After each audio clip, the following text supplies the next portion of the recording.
Oh, no kidding. I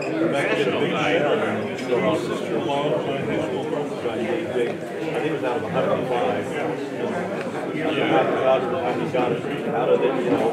Right. Daryl, is somebody in charge of the front there? Pardon? Somebody in charge of the front there? They went through everybody. I need my on the table. Yeah, they're on the table. You ever thinking about live mortar rounds? What the hell is the matter with you? Yeah, I didn't see my baby.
Cleveland, your host for today's look back at 50 years ago this month. We wanted to go strangle like that. Greetings to one and all.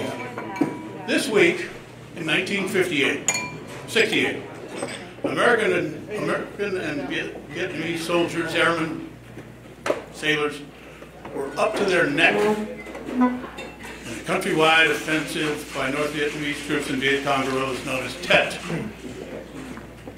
Here at home, colleges, universities were awash in student protests against the way things were going in Vietnam. It was, as Queen Elizabeth once described another year of pain and torment, annus horribilis. 3 years earlier, on March 8, 1965, the first U.S. combat troops, 3,500 Marines, arrived in Vietnam, adding to the 22,000 advisors that had already been there, some as early as 1955. But by March of 1968, 50 years ago this week, there were close to 500,000 American troops in country. Talk about mission creep. On March 31st, President Lyndon Johnson went before the American people on a nationally televised speech I don't think any of us will ever forget. I shall not seek, and I will not accept the nomination of my party for another term as your president. 3 days later, in Memphis, Tennessee, Martin Luther King took to the podium in support of striking garbage men and told his audience, I've seen the promised land. I may not get there with you, but I want you to know tonight that we as a people will get to the promised land. So I'm happy tonight. I'm not worried about anything. I'm not fearing any man. My eyes have seen the glory of the coming of the Lord.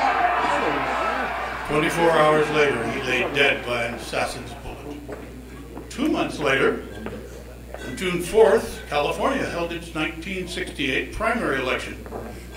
Bobby Kennedy, who entered the race not too long before, won handily. It was a little past midnight as he walked through the kitchen of the Los Angeles Ambassador Hotel. He was shot twice. He lived for about 24 hours, dying early on the morning of June 6th. 5 months later, Richard Nixon was elected president.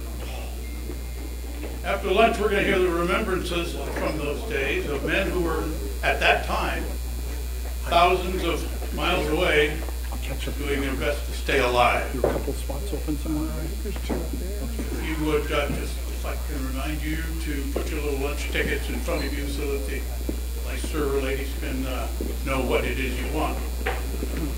As we do at all our lunches, we take a moment to remember those who passed since last we met, and this is unfortunately a long list. Ed McLaughlin was the son of a San Francisco fireman. After the Korean War, he came home, graduated from San Francisco State, and after a couple of radio jobs, he became sales manager and then GM of KGO. He helped develop the all-news talk format, which took KGO to the top of the rating for years. And in 1972, he was named president of ABC Radio, a position he held for 14 years. In '86, when Cap Cities bought ABC, Ed started syndicating a doctor by the name of Dean Edel, and then a fellow named Limbaugh. There was only one thing you couldn't call Ed to his face. You could call him all sorts of things. But sir was one of them. You couldn't. Fired me one time, 3 times one night. Calling him sir. I didn't hold the record, Roland Galley did. Ed McLaughlin died on January 18th. He was 91. The Legends lost its attorney on January 6th. Newton Dal Progetto, native of Sonoma, World War II naval veteran, author, lawyer, justice of the peace. Late in his career, he took up civil cases of investors who'd lost money in the failed Sonoma County Bank. He helped them recover $2 million. Whatever he did for the Legends, he always forgot to send us a bill. Newton Dal Progetto was 95. Hilly Rose was in this room not all that long ago. Member of the Bay Area Radio Hall of Fame, he died 2 days after Christmas. Hilly was a child actor on radio shows broadcast from Hollywood in the 40s. When he came to San Francisco, he was one of the first talk show hosts for KCBS. Moving back to LA, he hosted a talk show on KFI for years. Over the years, he appeared on quite a few radio stations here in LA, including KGO. Hilly Rose was 91. Another member of the Legends passed away on January 16th. Al Guthert toured the world as a travel writer and cranked out 8 novels, in addition to running his own PR agency for over 50 years. Back in the day, I remember reporters and their families here in the city would look forward to the annual Grand National Rodeo's press party and barbecue at the Cow Palace. Al put that on. He wrote much of his obituary, tactfully leaving out his age. We'll just say he was over 50. Pete Liebengood died on December 22nd of lung disease, according to his wife, Redwood City Councilwoman Alicia Aguirre. An all-conference tackle at San Francisco State, he was voted into the school's Athletic Hall of Fame back in 1988. His broadcasting career spanned 27 years, starting in Eureka and moving to Sacramento, before joining the sports staff at KRON, where he spent 12 years. Barry Tompkins, who hired him at Cron, said he had the rare quality of knowing what was and what wasn't a story. At the age of 50, Pete closed that chapter, his broadcasting chapter, and became a writer. He wrote 6 novels, was working on the 7th when he died. Pete Liebengood was really one of the good people. He was just 73. I got word 2 days ago that former Cron and KGO news cameraman Lou Diaria died in Tacoma, Washington on Monday. He spent time at 2 TV stations in Eureka in the 70s while getting his master's degree in TV and film at Humboldt State. He was at KGO in 1970 to 76, K2 in Portland from 76 to 78, where he worked along Al Bullock's son, Bob.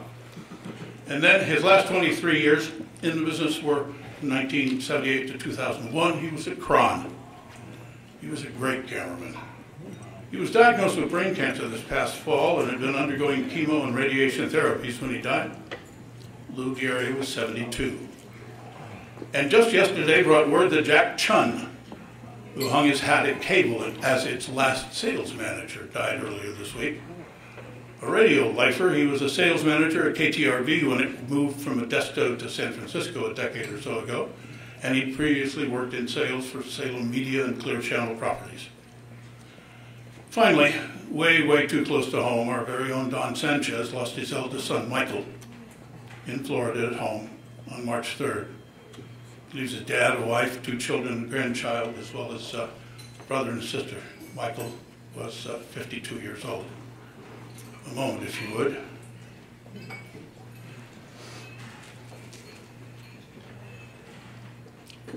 Okay, thank you. Now, to give us a brief update on the doings of the Bay Area Radio Hall of Fame and CHRS, here's our most recent Legend of the Year, Mr. Len Shapiro.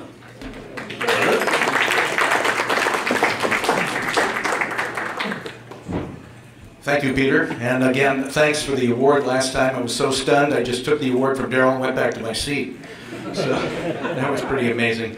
But an update on CHRS first. We have the Saturday spring yard sale is going to be postponed because of inclement weather. It has been rescheduled now for March 24th. And remember to bring a van or a semi to pick some of the stuff up that you can take home. And bring lots of money. The next thing is we have the voting starting for the Sherwood Award, the 2018 Sherwood Award, our second annual. This is for the People's Choice for the most popular active personality in music talk categories, and also for the Lifetime Achievement Award. So we have the Sherwood, it's up on the website on BayAreaRadio.org. The ballots there, you can vote one time per day. So we corrected that problem from last year. So one vote per day. We will, the voting will go through June 1st. So you'll have up to that time to vote. We will make the announcement of the Sherwood Award at Radio Day by the Bay in Alameda on July 21st. And we'll also make the announcements of the regular awards through the voting of the Bay Area Radio Hall of Fame members. And that will be the announcer, news, management, sports, pioneer, and specialty categories. So we'll have all that on July 21st at Radio Day by the Bay. And I think that about covers everything except the Legendary Station, which will be on June 19th. We have not decided that yet. We'll be having meetings regarding that, with a big meeting on April 3rd to try to figure out exactly what station we're going to honor as a Legendary Station of the Year. So that is the update on CHRS and Bay Area Radio Hall of Fame.